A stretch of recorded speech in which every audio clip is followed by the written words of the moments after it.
Hello, everybody. Happy Thursday. I want to thank everybody who expressed concern about my fainting spell in my teeth. It was greatly appreciated, and it meant a lot to me to hear from you, quite honestly. But just so you know, I'm doing great, and I'm working on getting these things taken care of. I am really rocked by this choice decision coming out of the Supreme Court. Never in my life have I seen a political party make as a mainline policy cruelty. And what I have come to realize is that the Republican Party has become a gathering of extremely cruel persons. Now, listen, we've always had fringes in both parties play major inroads into those parties. You know, we can go back to the America First movement in Roosevelt, the John Birch Society, the Tea Party. But never in my life have I seen an entire party from top to bottom be taken over by total extremists who have no commitment to democracy, who believe in theocracy, who has shredded the concept of individualism and privacy in the Constitution, and who has made their attempt and money by destroying the lives of individuals for their own political gains. What has happened to the Republican Party is beyond belief, even for an old hand like myself. Just look at the last month and let's take the choice decision. You know, we can have all the slogans and all the signs, but let's look how it impacts human life. A young 18, 19-year-old young woman gets pregnant. It could affect her entire life, her entire career, destroy her dreams, wreck her economically, and as a person, she will pay for it for the rest of her life. The Republican Party says she has no choice but to go through that suffering. Or how about a young woman, 18, 19, who has been the victim of incest from within the family? Can you think of anything more horrible? Or rape in the middle of the night? These legislations in the country won't even allow them to make the choice to not have a child created and conceived in such horror. Not only that, take Louisiana's legislation.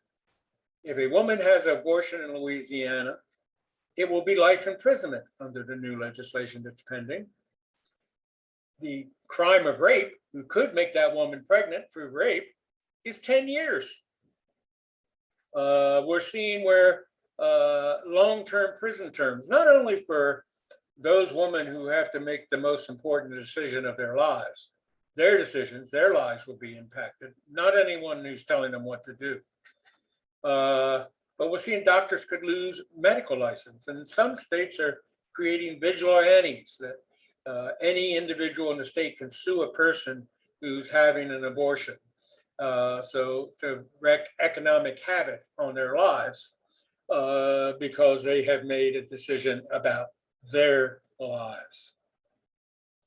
So it just isn't in the issue of choice. The whole "don't say gay" thing, let's call it for what it is. It isn't about sex education being taught in kindergarten and third grade.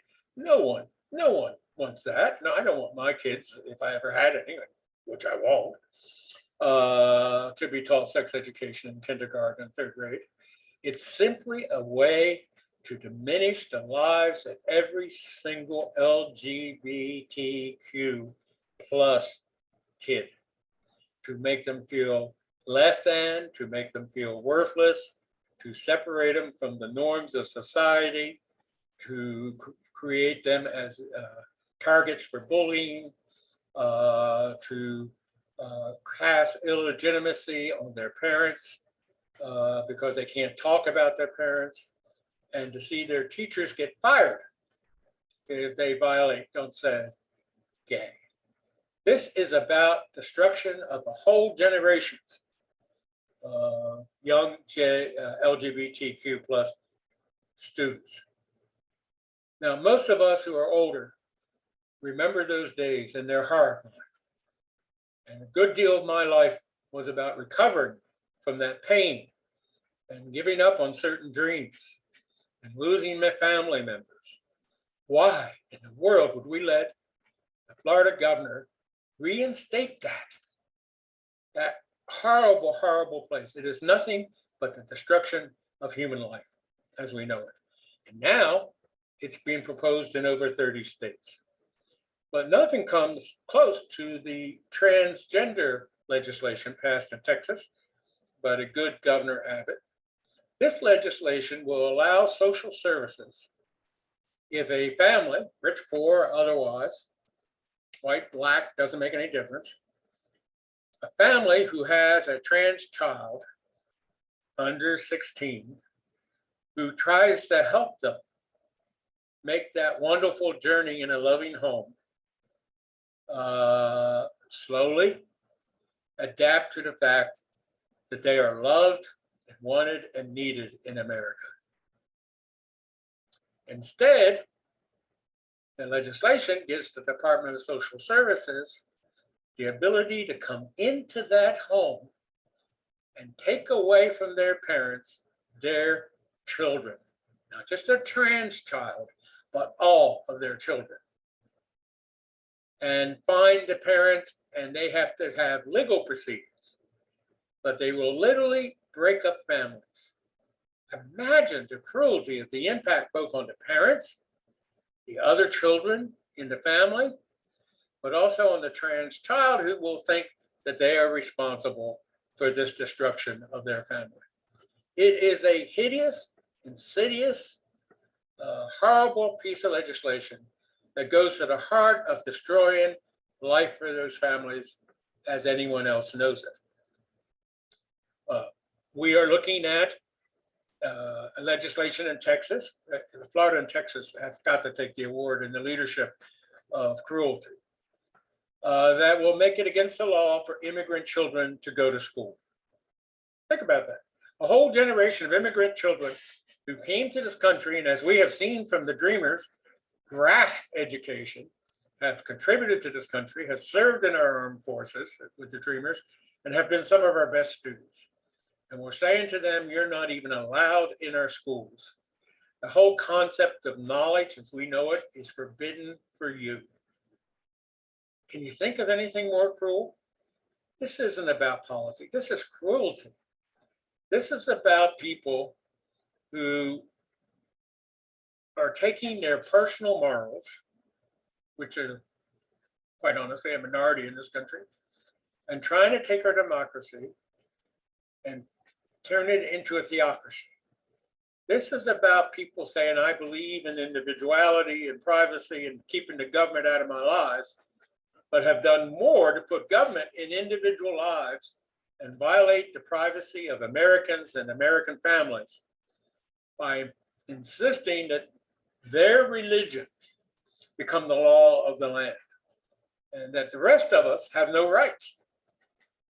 And this campaign to reshape America into a theocracy to where the radical right, or should I say the extreme Republican Party, because that's what we're talking about, and the evangelical churches form a coalition and tell us how we can live, how we can eat, who we can have sex with, how we raise our children, and to create situations in every other institution, schools, labor unions, or whatever, where if you don't conform to their image of what they think we should be, then we destroy their lives. Simply destroy the lives. Now, moving away from the more social issues, we have legislation in almost every state run by Republicans that deny basic food needs, basic education needs, basic housing, heat, electricity to the poor. 20%, one of the highest rates in the world, of our children go to bed every night hungry. Now, there's two inconceivable, unthinkable pains in relationship to that. If your parents, you're a single mother, can you imagine the horror of not being able to feed your child? Or not be able to send them to school because they don't have money for basic books or food or uniforms?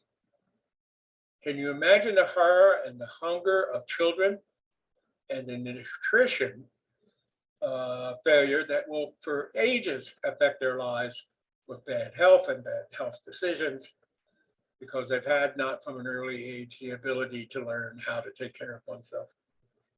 It's horrifying, absolutely horrifying. Now, we have these Republican Party that has been taken over entirely, top to bottom, by these people who are extremists, who are evangelical Christians, who have no concept of privacy or individuality or liberty in America. It's their way or the highway. And if you don't do it their way, they'll destroy you economically, politically, and psychologically. This country cannot afford to lose our best and brightest to this lynch mob. And that's what it is. A lynch mob of people who feel that they have the answer. The hell with knowledge, the hell with science. It's my way or we're going to lynch you.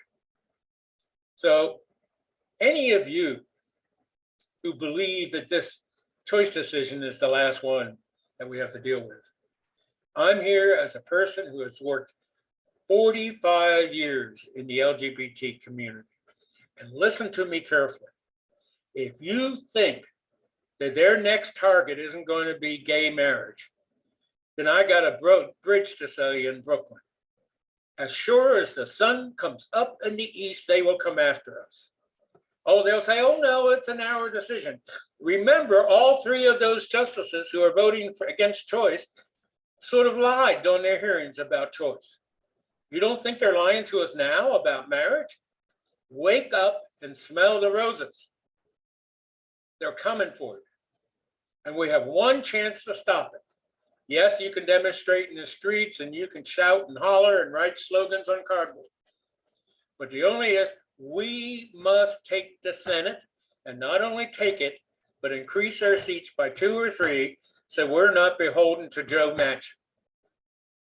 And we must take the House, and we can. Don't buy into this failure syndrome. Whoa, woe is me, we can't do it. I know that this movement, if they put their mind, their money, and their energy to it, can always be successful. You know why? Because we're on the good side. We're the good folks. We believe in individual freedom and liberty and keeping government out of people's private lives. So from top to bottom, from our young people to our seniors, for those with no voice, we have no choice but to fight like mad in the midterms. This is where we're going to decide on the complexion of the Supreme Court. We have chances to pick up 2 to 3 seats. We have 3 or 4 seats to defend. What are you doing? How much money have you given?